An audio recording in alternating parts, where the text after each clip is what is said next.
আজকের রেসিপি পটল পরোশ, যা রান্না করা খুব সহজ আর খেতেও অত্যন্ত সুস্বাদু। পটল পরোশ রান্নার প্রক্রিয়ায় রয়েছে সহজ কিছু উপকরণ, কিন্তু স্বাদে একেবারেই দুর্দান্ত। চলুন তবে দেখে নিই কীভাবে বানানো যায় এই সুস্বাদু পটল পরোশ। নমস্কার বন্ধুরা, আমি পায়েল, আপনারা দেখছেন পায়েলের পাকশালা ইউটিউব চ্যানেল। এখানে 1 কেজি পটল আছে। প্রথমে এগুলোকে আমরা ভালো মতন ধুয়ে নিয়েছি। এবার একটা ছুরির সাহায্যে পটলের ওপরের গাটাকে বেশ ভালো মতন ঘষে নেব। এই পটলের খোসা ছাড়ানোর কোনো দরকার নেই, ওপরের গাটাকে ভালো মতন ঘষে নিলেই হবে। দেখুন যেভাবে আমি করছি ঠিক সেইভাবে। এই পটলটা ঘষা হয়ে গেছে। এবার এটাকে সাইডে রেখে আরেকটা করে আপনাদের দেখাচ্ছি।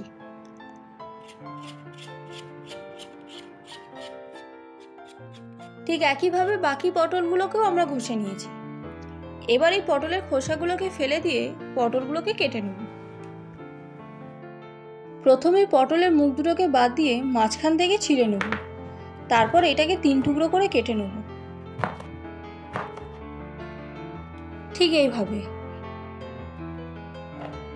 ঠিক একইভাবে বাকি পটলগুলোকেও আমরা কেটে নেব।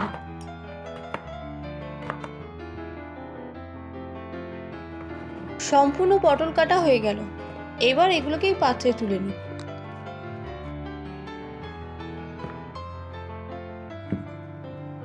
এবার আমরা পেঁয়াজগুলো কেটে নেব।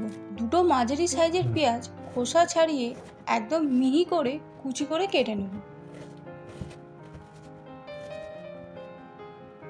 ঠিক এইভাবে একদম মিহি করে কুচি করে নিতে হবে। পেঁয়াজ কাটা হয়ে গেল। এবার এটাকেও একটি পাত্রে তুলে নেব। এবার এই 3টে কাঁচা লঙ্কাকেও আমরা কেটে নেব। এবার এই লঙ্কাগুলোকে অন্য একটি পাত্রে তুলে গ্যাসে কড়াই চাপিয়ে দেবো আর দিয়ে দেবো কেটে রাখা সেই পটলগুলো। প্রথমে পটলগুলোকে আমরা ভাপিয়ে নেব জল ছাড়াই, তাই জন্য দিয়ে দিচ্ছি 1 চামচের মতন লবণ। এই লবণটাকে পটলের সাথে ভালো মতন মিশিয়ে নিয়ে গ্যাসের ফ্লেম মিডিয়াম টু লোতে রেখে এটাকে আমরা চাপা দিয়ে ভাপিয়ে নেব। ঠিক 3 মিনিট পর আমরা ঢাকনা খুলে দেখে নেব পটলের কি পরিস্থিতি। দেখতেই পাচ্ছেন এখানে কোনো আমি জল ব্যবহার করিনি। এটাকে আবারও 2-3 মিনিটের মতন চাপা দিয়ে রেখে দেবো ভাপানোর জন্য। আবারও ঢাকনা খুলে দেখে নেব পটলের কি অবস্থা। দেখতেই পাচ্ছেন পটল বেশ ভালো মতন নরম হয়ে গেছে। এবার গ্যাসের ফ্লেম অফ করে দিয়ে এইটাকে ঠান্ডা করে নেব। তারপর মিক্সিং বলে দিয়ে এটার একটা মিহি পেস্ট বানিয়ে নেব আমরা। পটল আমাদের ঠান্ডা হয়ে গেছে। এবার এটার পেস্ট বানিয়ে নিই। পেস্টটা হবে ঠিক এইরকম। পেস্টের মধ্যেও আমরা কোনো জল ব্যবহার করিনি, জল ছাড়াই এটা আমরা পেস্ট করে নিয়েছি। আবারও গ্যাসে কড়াই চাপিয়ে দিয়েছি। দিয়ে দিচ্ছি সামান্য সর্ষের তেল। তেল গরম হলেই ফোড়নের জন্য দিয়ে দেবো 1/2 চামচ কালো জিরে ও 2টো শুকনো লঙ্কা। একটু নাড়াচাড়া করেই দিয়ে দেবো বেশ কিছুটা রসুন কুচি। রসুনগুলো ফোড়নের সাথে ভালো মতো মিশিয়ে নিয়েই দিয়ে দেবো সেই কুচি করে রাখা পেঁয়াজগুলো।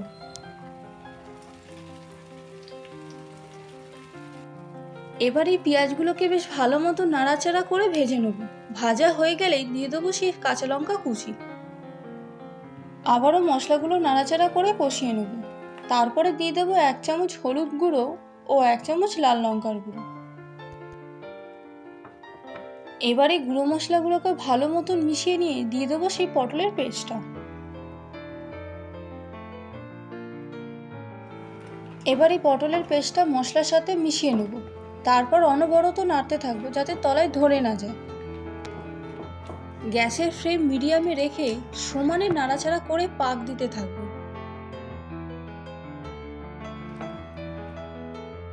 এবার লবণের পরিমাণটা চেক করে দিয়ে দেবো পরিমাণ মতো লবণ।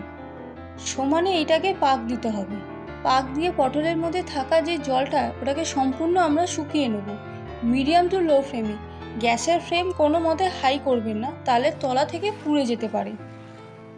সমানে নাড়াচাড়া করে জলটা আমরা প্রায় শুকিয়ে নিয়েছি। আরও 2-3 মিনিটের মতন এটাকে আমরা রান্না করে নেব। দেখতেই পাচ্ছেন পটলের সম্পূর্ণ জল শুকিয়ে গেছে। ঠিক একটা আটার ডোয়ের মতন তৈরি হয়েছে। এইভাবে রান্না করে নিতে হবে এই পটল পরোশ। তাহলে রেডি হয়ে গেল আজকের রেসিপি পটল পরোশ। পুষ্টিকর ও সুস্বাদু এই রেসিপি। বাড়িতে একবার অবশ্যই ট্রাই করতে পারেন এই রেসিপি। নমস্কার।